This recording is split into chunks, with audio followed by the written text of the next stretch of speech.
안녕하세요. 이번 영상에서는 쌍화탕에 대해서 좀 제대로 알려드리려고 합니다. 많은 광고들을 봐도 쌍화탕을 단순히 그냥 감기약이라고 광고를 하더라고요. 그리고 이제 일반인 분들은 이제 쌍화탕을 그냥 감기약으로 실제로 알고 계시는데, 물론 어떤 분들한테는 감기 증상을 개선시킬 수가 있습니다. 하지만 이제 쌍화탕이 애초에 감기약으로 만들어진 처방이 아니기 때문에 좀 자세하게 설명을 좀 드리려고 합니다. 그래서 쌍화탕이 어떤 약재로 구성이 되어 있고, 어떤 분들이 먹어야 정말 효과가 좋은지, 그리고 실제로 한의사가 어떤 사람에게 쌍화탕을 처방해 드리는지에 대해서 알려드리려고 합니다. 자, 먼저 쌍화탕은 9가지 약재로 구성되어 있습니다. 육개, 작약, 생강, 대추, 감초, 황기, 당귀, 천궁, 숙주황, 이렇게 9가지 약재로 되어 있는데요. 구성을 보면 사물탕과 황기 건중탕을 합친 처방입니다. 먼저 감기약이라는 이야기는 계지탕 때문에 그렇습니다. 실제로 이제 계지탕을 먹으면 몸이 좀 따뜻해지고 오한이 있으시거나 좀 추위를 많이 타시거나 으실으실한 증상을 없애주거든요. 감기 몸살 걸리면 이렇게 오한 기운이 먼저 드시는 분들이 있으시죠. 이런 분들한테는 쌍화탕이 아주 좋은 감기약이라고 볼 수 있습니다. 대신에 쌍화탕을 좀 따뜻하게 먹고 체온을 살짝 땀나는 정도로 높게 유지해 주시면 몸살 기운이 좋아지시니까 쌍화탕을 드신 다음에는 반드시 체온을 좀 높게 유지해 주시면 좋겠습니다. 아마 이런 작용 때문에 쌍화탕을 감기약이라고 잘못 알고 계신 것 같은데요. 하지만 이제 쌍화탕에는 실제로 염증을 없애거나 열을 내려주는 약재는 포함되어 있지 않거든요. 추위를 많이 타고 으실으실하고 오한 기운이 많은 분들에게만 한정된 감기 몸살 약이라는 말입니다. 그러면 쌍화탕은 처음에 어떤 목적으로 만들어졌을까요? 쌍화탕 이름과 약재 구성을 보면 바로 알 수 있는데요. 먼저 황기건중탕을 보시겠습니다. 황기건중탕은 허로해서 복중이 당기고 아프며 음양의 모든 맥에 힘이 없을 때, 그리고 기가 허해질 때 주로 쓴다고 나와 있고요. 사물탕은 보혈하는 대표적인 약입니다. 한의사들은 대부분 다 알고 있죠. 자, 먼저 쌍화탕의 이름을 보면 기와 혈을 쌍으로 조화롭게 한다라는 뜻을 지니고 있죠. 기혈을 모두 보호해준다는 의미입니다. 그리고 처방 구성을 보면 황기건중탕과 사물탕이 합쳐졌다고 했죠. 황기건중탕은 기를 보호하는 약이고 사물탕은 혈을 보호하는 대표적인 약이거든요. 그래서 쌍화탕은 기혈이 모두 허할 때, 만성적인 피로가 있거나 병을 앓고 난 후에 많이 허약해져 있을 때 많이 쓰고요. 운동량이 많아서 육체적으로 정신적으로 지쳐 있을 때도 쓸 수 있는 대표적인 보약입니다. 동의보감에서도 쌍화탕은 주로 정신과 육체가 피로하고 기혈이 모두 손상되었을 때, 그리고 피로회복, 병이 난 후에 허약할 때 쓴다고 적혀 있습니다. 쌍화탕은 그러니까 사실 감기약이 아니라 보약이라는 말이죠. 그래서 쌍화탕은 기본적으로 만성피로, 기혈이 허약한 사람한테 효과가 있는 처방입니다. 이렇게 허약한 사람들에게서 나타나는 여러 가지 증상을 개선하는 역할을 하는데요. 어떤 증상들을 없앨 수 있는지 논문과 연구들을 통해서 확인할 수 있는 쌍화탕의 효능을 여러 가지 안내를 해드리도록 하겠습니다. 자, 먼저 모발 성장에 도움이 된다고 알려져 있습니다. 이 연구를 보시면, 이 연구에서는 쥐를 대상으로 쌍화탕을 추출해서 실험을 했고 여러 가지를 평가를 했는데요. 쌍화탕 추출물에 모발 성장 촉진 효과가 있다는 것이 지금 보시는 그래프를 보는 것처럼 드러났습니다. 쌍화탕 외에도 복분자에서 가장 우수한 모발 성장 촉진 효과가 나타났다고 이 논문에 나와 있으니까요. 한번 참조해 주시고요. 여러 가지 약재들의 항산화력을 평가했을 때 역시 작약과 복분자, 계지, 감초의 추출물에서 가장 우수한 항산화력을 보였어요. 복분자를 제외하고 모두 쌍화탕에 들어가는 약재들이죠. 이 외에도 세포 독성이 적고 비듬의 원인균에 대해서 항균력을 보이는 등의 긍정적인 효과들이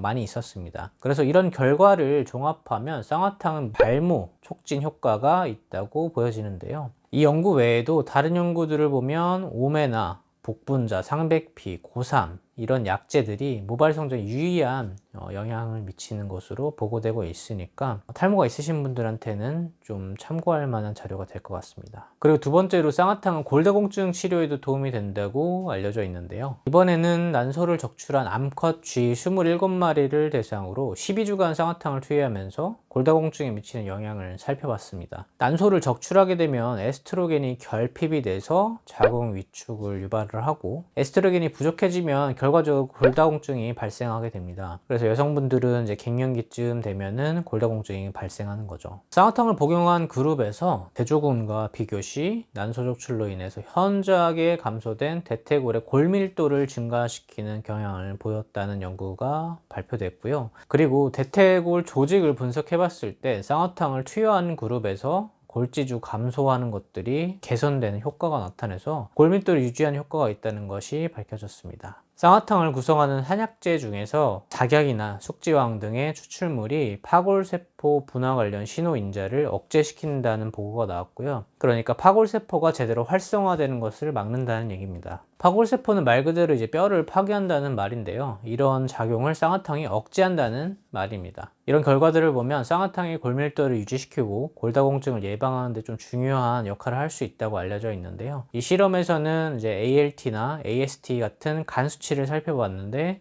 큰 변화가 없다는 것을 발견했기 때문에 쌍화탕을 장기간 먹었을 때 간 손상이 유발되지 않은 것도 같이 확인했습니다. 세 번째로 쌍화탕은 근육통을 억제합니다. 쌍화탕의 약재 구성을 보게 되면 당연히 근육통을 억제한다는 것을 알 수 있는데요. 실제 연구 결과를 같이 한번 보겠습니다. 먼저 이 논문의 환자를 케이스들을 보면 뇌졸중이라는 큰 병을 앓은 후에 통증이 장기간 지속된 상태였습니다. 그리고 발병 후 보면은 식욕 감소나 기력 저하, 식은땀이 나타났고 도안증 등이 있었죠. 맥도 허약한 경향을 보였고요. 그러니까 쌍화탕의 적응증에 굉장히 해당되는 환자였던 겁니다. 기혈이 모두 쇠하고, 그러니까 병을 앓은 후에 많이 회복을 좀 필요하는 환자였죠. 그래서 이 환자한테 쌍화탕을 처방을 했던 겁니다. 이 논문의 저자는. 그리고 특히나 이 환자는 근육의 통증과 신체나 정신적인 피로 등을 굉장히 호소를 했었는데요. 그래서 이런 증상들을 쌍화탕 가감방을 통해서 치료를 시도를 했습니다. 치료 결과를 보시면 13주 치료 후에 불편감이 현저하게 개선된 것을 볼 수 있습니다. 거의 없어졌죠. 그 결과 지속적인 양약 복용에도 이제 중등도 이하로 개선되지 않던 만성 통증이 거의 없어지는 정도까지 개선된 것들을 볼 수 있고요. 그리고 여러 양상의 신경병성 통증이 개선된 것도 확인할 수 있습니다. 이 논문을 케이스를 보면 통증이 개선된 것뿐만 아니라 아무래도 기혈이 허한 것들이 많이 보충이 됐겠죠. 그렇기 때문에 오래 걷는 운동이라든지 오르막 오르기라든지 이런 운동들도 굉장히 수월해졌다고 보고되고 있고요. 정상적인 생활이 가능해진 거죠. 그리고 식욕도 같이 증가가 됐고, 식은땀 흘리는 증상과 밤에 자다가 땀이 나는 도안증이라는 증상도 같이 개선되는 것을 확인할 수 있었습니다. 쌍화탕이 왜 근육통에 쓰이냐고 저한테 물어보실 수 있는데요. 기본적으로 들어가 있는 약재 중에 하나가, 가장 많이 들어가 있는 약재 중에 하나가 작약이죠. 작약이라는 약재는 근육을 이완시키고 근육통이나 근육의 이제 혈액 공급이나 이런 부분에 있어서 굉장히 도움이 되는 약재 중에 하나고요. 그리고 기본적으로 사물탕이라는 약이 들어가 있기 때문에 근육은 이제 혈액으로 구성되어 있잖아요, 주로. 그래서 사물탕이 보혈하는 효과가 있기 때문에 근육통을 없앨 수 있는 좋은 처방이 될 수 있습니다. 네 번째로 쌍화탕은 면역력을 강화시킵니다. 대식세포를 활성화시킨다는 이제 보고가 있는데요. 대식세포는 면역력을 발휘하는 중요한 세포라고 알고 계시면 됩니다. 쌍화탕은 비장세포의 증식 효과를 나타냅니다. 비장은 면역력을 알아보는 중요한 2차 장기인데요. 주로 B세포가 많이 분포되어 있고 여러 가지 면역력을 검색하는데 주로 사용되는 주요 기관 중에 하나라고 생각하시면 됩니다. 이런 연구 결과들을 요약해보면 쌍화탕이 항체 생성을 증가시켜서 면역 반응을 활성화시킨다고 볼 수 있습니다. 마지막으로 쌍화탕은 운동 능력을 향상시킵니다. 이 연구에서는 쌍화탕을 기본으로 조제된 한방 음료의 일회 섭취가 장거리 달리기 선수의 경기력 관련 요소에 미치는 영향을 관찰했는데요. 장거리 달리기 엘리트 선수 16명을 대상으로 실험을 했고요. 운동 전에 30분에 한 번 복용하도록 했으면서 쌍화탕에 녹용이나 우술, 여러 가지 약재들이 몇 가지 가해진 처방을 복용하게 했습니다. 운동 섭취 30분 후에 운동부하 테스트를 시행을 했는데요. 여러 지표에서 유의한 차이점을 발견했습니다.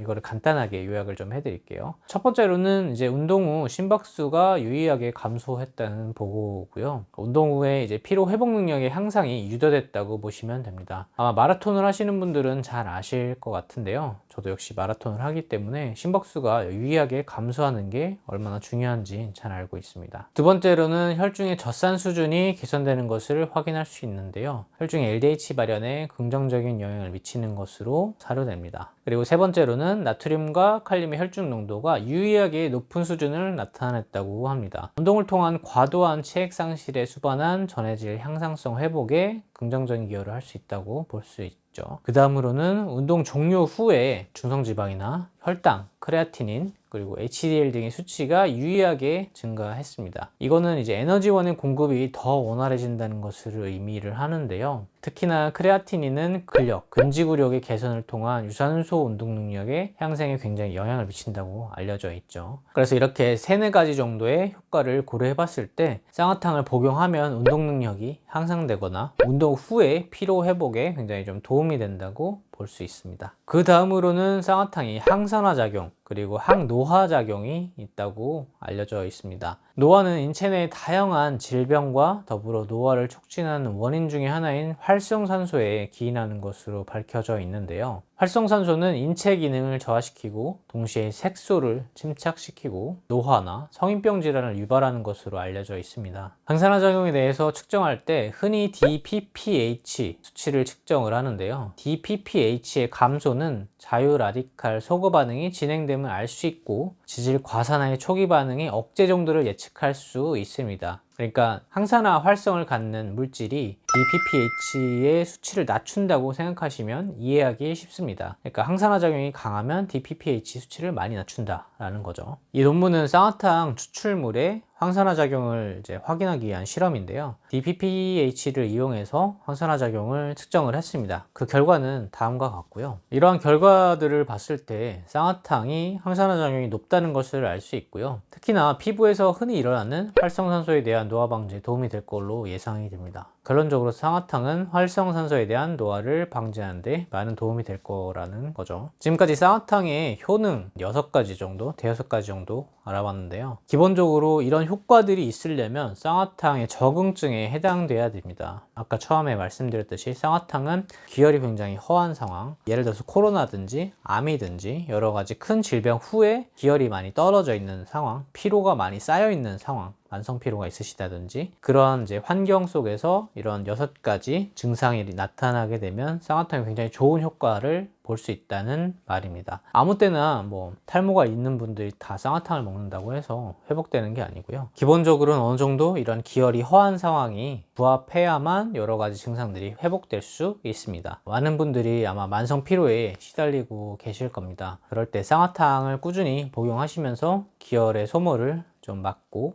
회복하실 수 있으면 좋겠습니다. 모두 건강하시기 바랍니다. 감사합니다.